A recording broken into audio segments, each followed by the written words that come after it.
Hello and welcome to One on One. I'm Vernon Ramasar, and I'm very pleased to say my guest today is lawyer, law lecturer, and now author Hazel. Hazel, welcome to the program. Thank you. And you didn't just come from around the corner; you came from London. Came from London. Not yes. for the interview, I hasten to add, but no, to be in that was one of the your reasons. original homeland. I came to launch my book. Right, which you've got in front of you here, and I want to talk about that. First of all, you've been a lawyer for many years. 18 years. 18 years, yes. And a lecturer, of course, as well. Yes. What suddenly prompted you, or was it sudden, to write a book? In 2009, May 2009, I had a profound spiritual awakening and experience. 9 years before that, I was avidly within my consciousness seeking and searching for truth, God's truth, the highest truth. Perhaps there was a part of me that felt unfulfilled by the world that was external to myself, because whatever experiences we have in life, man, meaning the race of man, has an insatiable desire to know love and the wholeness of love. And perhaps that is what I was seeking and searching for. Couldn't find it in the external world. And there was something that was nudging me within that told me that if I asked long enough, I would receive the truth. And for 9 years, I began to attract experiences and people and events and circumstances which I firmly believe were conspiring to awaken me to my true self.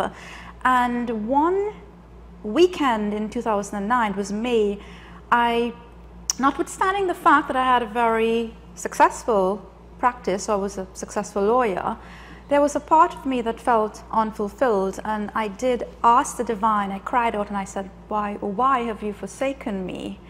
And the answer, there was a light bulb that switched on within me, and in the weeks ahead I began to feel a presence alive within my consciousness. It was as though the well was overflowing within me, and I was brought into the awareness that I was not lacking in anything. I had no needs that were not already fulfilled. I simply was not aware of it. And that was the beginning of my baptism into truth, that the consciousness of the divine was within me. So it really was like an epiphany. It was an epiphany. And I had a quantum leap in terms of my spiritual awakening and my awareness over the last 5 years, because it wasn't baby steps that I was taking. It was 9 years before I was avidly searching and seeking for this truth. And it culminated in that profound spiritual awakening, which brought me to the higher understanding that God is within us. The divine, the presence of the divine is within us, awaiting awakening. No, I suppose we often hear about the distinction between religion and spirituality. Yes. In terms of your experience, where does that fall? Okay. Well, religion is upheld by, it is a religion of the mind, which is upheld by ecclesiastical experience and authority, very tradition-based, whereas religion of the spirit, as I like to call it, is wholly based on the human experience. And spirituality, in my understanding, from all that I have been taught by the higher realms of light through my spiritual experiences, is the progressive awakening to the inner reality of your being, which is your spirit self. It is the seeking after God and the seeking after God and the awakening of the deepest to the deepest life within your soul, which holds the indwelling presence there. So the difference is that in religion we are taught that God is outside of ourselves. In spirituality, it is through the human experience that the God within unfolds its consciousness. Well, that's an important distinction, isn't it? Because, I mean, I suppose then we could say that traditional religion, as is practiced, is people being presented with a guidebook as to how to explore spirituality.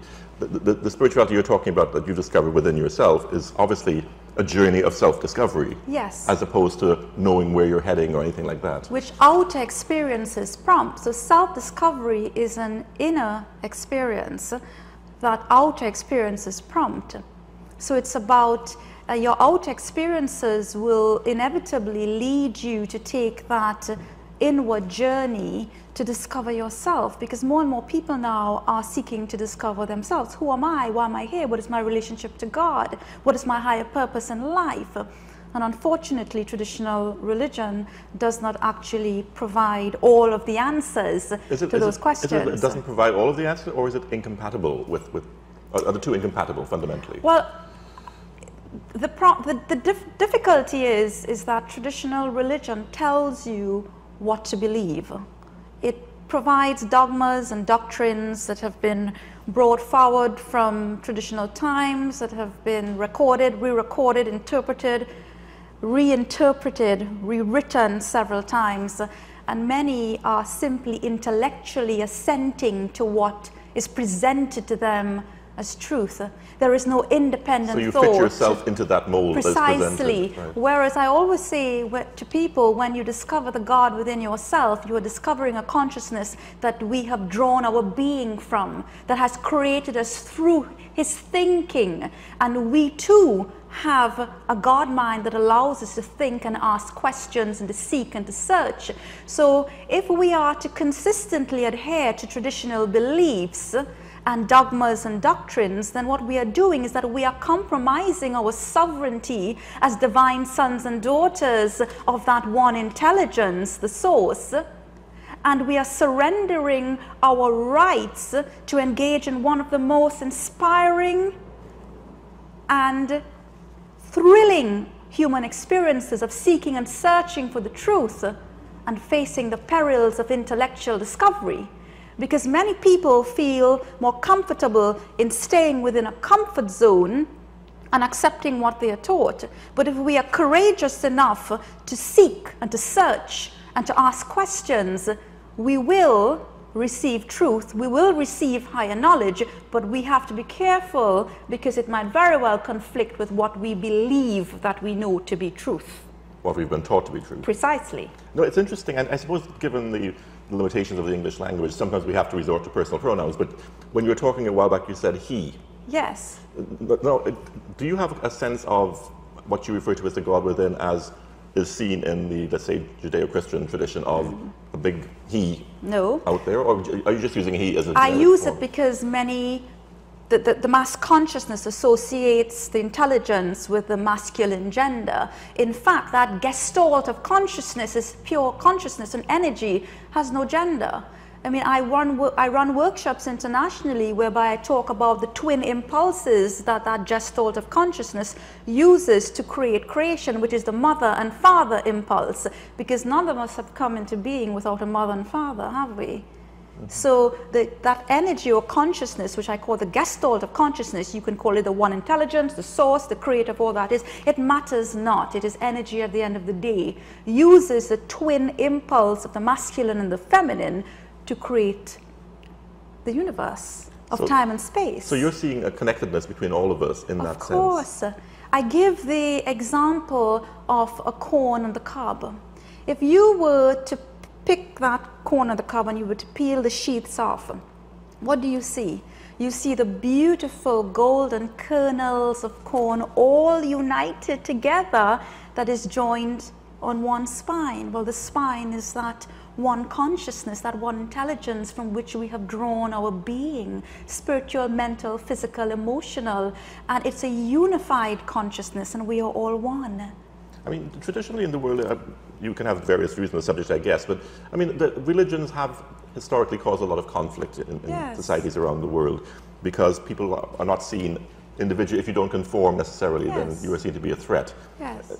Is it your view then that, given that we all have divinity within us, that we are all worthy of respect and therefore there should not be that sort of conflict? Of course, and there's a beautiful piece called The Church is One Foundation that I channeled or brought through as a telepathic message from the beings on high, which says, well, division isn't God's intent.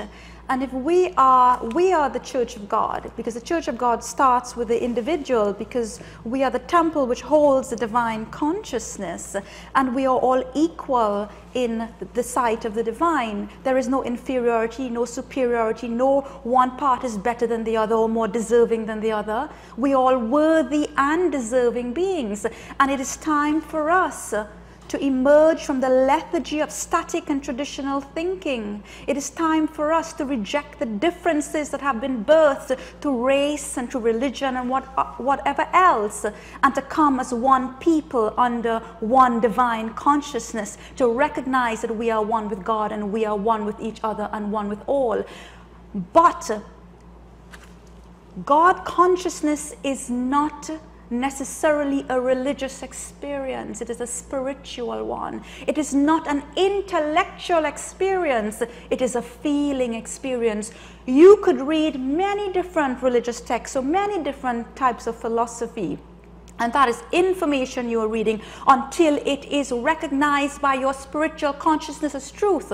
As part of the work that I do with the spiritual hierarchy, I have been taught by the source through my meditations that anything that is placed before you and it says it comes from me, you seek me for validation. You come to me and seek validation from me, whether or not it is truth. You know, no man or woman has the right to tell anyone what they should believe in and what is truth. We are independent-minded souls, come from the divine consciousness that should seek for ourselves. Well, you kind of got your work cut out for you there, Hazel, because I mean, people have been indoctrinated for so long to judge others. Yes.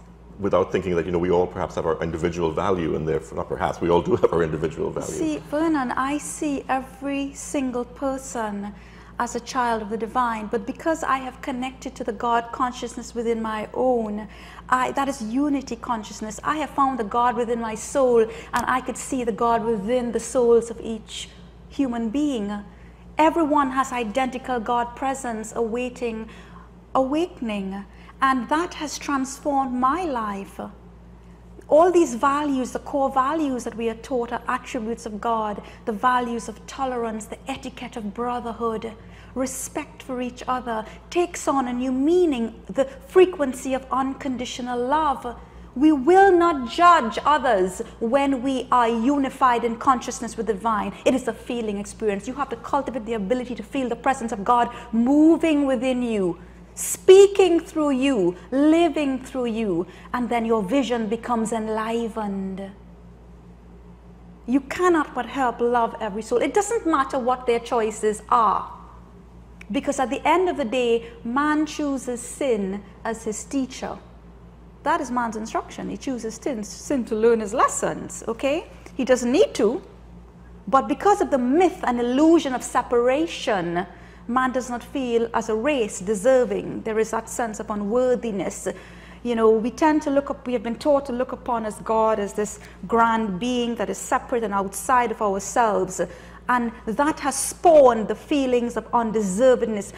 You know how many people I work with, because I'm an energy healer also, and a telepath and a channel and a reader. I work with people and I ask them, I said, does God love you? Of course. Do you love God? Of course. I test them subconsciously for that, and there's a big no. Because there is this perception that we are separate, that has spawned and birthed that feeling of unworthiness and undeservedness. Why is it that even people who believe in God and perhaps go to their temple, their mosque, or the church, or whatever religious institution they call it, they still live with guilt, shame, inability to forgive themselves, a feeling of unworthiness and undeservedness? Why is that? Well, I mean, isn't that basically taught? I mean, the whole idea of sin is to tell people some things that you do are wrong. But separation, it's the illusion of separation. Were you to experience the living God working through your consciousness, and you feel that sense of unity, you become transformed inside out, because man is spirit turned inside out. That consciousness, it will be reflected in the face of your world. Why is it that we don't have a godly world? We have pockets of godly people. Our thoughts create our reality. Every thought that we have is encoded in our DNA, which is projected to create our reality. If we truly had God-conscious people, then our world will reflect that. And the reason why we do not have collectively God-conscious people is because of the myth of separation. Knowing God is not an intellectual exercise. It's not so much the fact of God's existence that matters, but it is our ability to cultivate a real spiritual intimacy and to develop a relationship with our spiritual authority which is within ourselves, to know that we are sovereign beings, which will lead us to assume absolute responsibility for our lives. We will move away from victimhood. We will seek to have a balanced life. We will begin to take responsibility for our thoughts and our actions. We will interact and integrate with this world in a totally different manner than we do today. We will judge less and we will love more. Are there absolutes in your worldview? I mean, if we look at the religious context of how people live, there's foods you can eat, foods you can't eat, you know. You pray this way, that's correct. You pray that way, that's wrong. You have sex this way, that's good. You have sex that way, that's bad. I mean, any number of rules and limitations. No, there aren't, because that is the imposition of man trying to control the thinking of their fellow men. And there is only freedom. It's enforced by the concept of an afterlife, isn't it? Which is that if you go to hell, if you do there is no, heaven and hell exists in the perception of the man's mind. It is a state of mind. Okay? The only absolute is that we are whole, perfect and complete beings reflected in the consciousness of the divine which we hold within ourselves. There is nothing that, through all my meditations, nothing that tells me I must sit this way, I must speak this way, I must eat this way. Obviously, we gravitate to a healthier lifestyle when we begin to bring through those potent, pure energies, because the quality of light that you receive through the meditative process is all transforming, and subtle changes are made in our lifestyle. But I remember when I began to commune with the divine through my meditations, the first thing that I was told is that there are no limitations, there are only infinite possibilities. I do not live my life with boundaries. The rules that I comply with are the laws of God, nature, and creation, which was given for the balance of the species. But I am a free being. I am free within and I am free without. And I simply allow myself to be a receptacle for truth. And everything that I have been given in this book is meant to be re-given, because one of the fundamental laws of the universe is the law of balance, equal giving for equal re-giving. And everything that I have given is meant to be shared with those who are willing to partake of it. And actually, I don't think we've even shown the book at this point yet on camera. There it is. The God Within Speaks, and it's available on Amazon. Yes. And I guess local bookstores. And not as yet. It's available on Amazon and Balboa Press. For those who wish to explore my work even further, you can go to www.thegodwitherspeaks.com. Which is the name of the book, so it's easy to remember. Yes, and in a pilgrimage to the soul of wisdom. The first thing my higher self said to me, and my higher self comprises the 4th to 15th dimensional aspect of ourselves, because this self, Vernon, is your 3rd dimensional self, which comprises your physical, mental, and emotional bodies, which is what we tend to use to interpret and to form perceptions and things of that nature. But our higher consciousness, which we have access to, spans the 4th to 15th dimensional aspect of self. Dimensions 4 to 6 is your soul's identity. And the first thing my higher self told me when she began to communicate with me is, what is wisdom but your soul speaking its truth? Wisdom is that which will heal the mind, illuminate your thoughts, empower your actions, and liberate your soul to speak its truth. We're all, to some extent or another, concerned about our mortality, and religions all deal with mortality. And I guess in spirituality there must be a concept of what happens when we pass away, because ultimately we're all going to physically at least die. Yes. What is your feeling? Well, we're is it energy that is still there? Yes, the spirit is that which lives on. So the physical body is a vehicle of consciousness loaned for us, that we may achieve self-mastery or God mastery in this life. But it contains the energetic centers which are the gateways for higher consciousness. You've heard of the chakra system, the Kundalini energies, the Merkaba, and things of that nature. And yes, the body might return to the earth, but the spirit, the consciousness, which is the spirit energy, it returns to its source.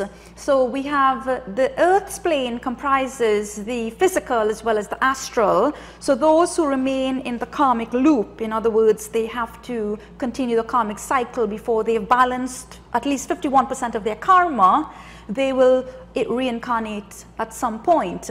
However, so to some extent Hinduism may have it correct. Oh, Hinduism is quite close, has quite a lot of truths in it.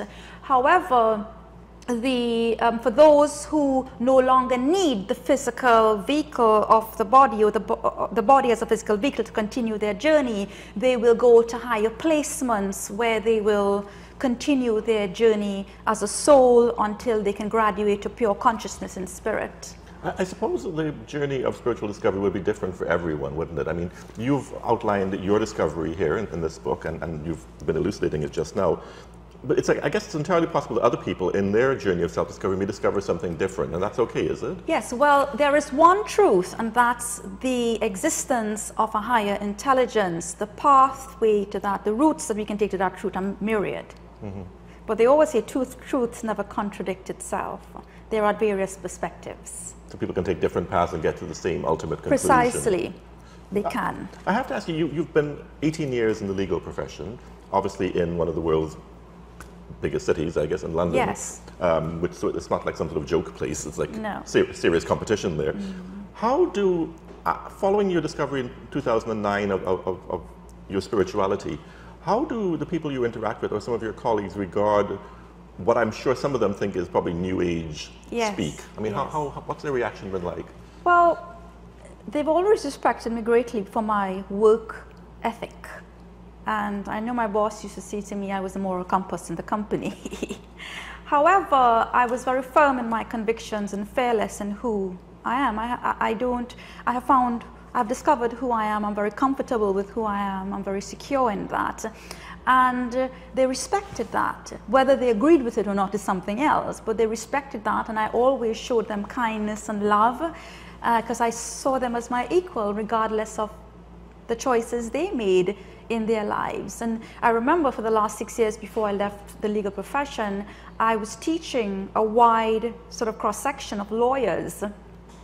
And you know, it's not a holy profession. It's quite secular. To put it mildly, yeah. And I was a litigator for many years, and I was training these solicitors to become competent advocates before the high court judges.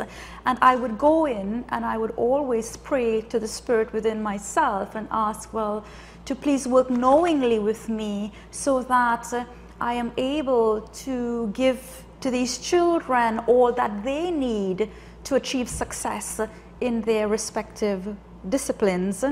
But I also asked the divine within me to reach out and to cater to the needs of each person, because you know they come there to learn something, but some of them have emotional issues and problems also that they bring with them. We're all human after all. Precisely, yeah. But I am working with them at two levels. I have the divine within me working with them at the level of grace. I mean, some people might say you're sort of brave, suddenly espousing views that may be unconventional to some people. Yes. But I guess if you're comfortable with yourself, that's not really a matter of bravery, it's just a matter of you're speaking your truth, isn't it? I have discovered it through my personal communion with divine consciousness I hold within me.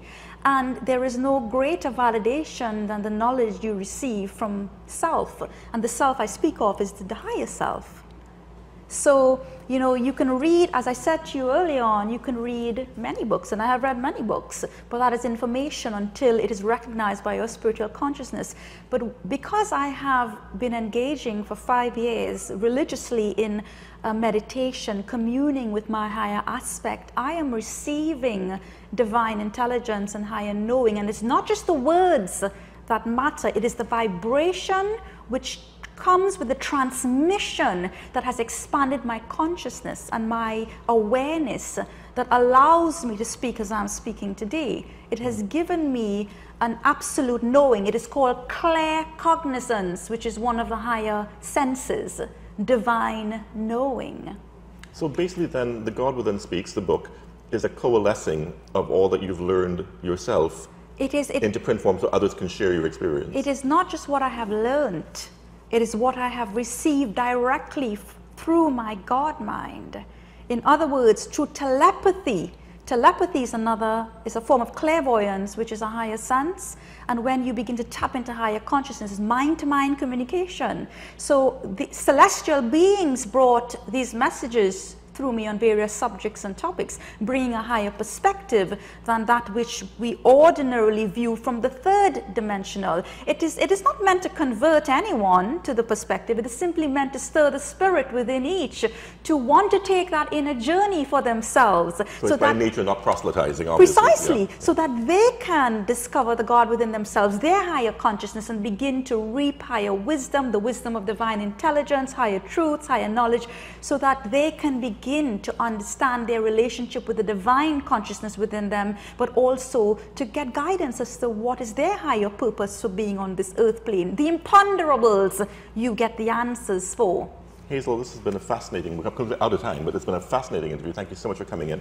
And to remind people, the book is The God Within Speaks, and it's by Hazel Sinanan, who has a considerable legal background, but is in a different area here. And it's available on Amazon, I guess amazon.com.co.uk, yes. Or by Balboa Press. Balboa Press, yes. It's a pleasure having the program. Best of luck with your book. Thank you so much. Thank you. You've been watching One on One. Join us again tomorrow for another edition.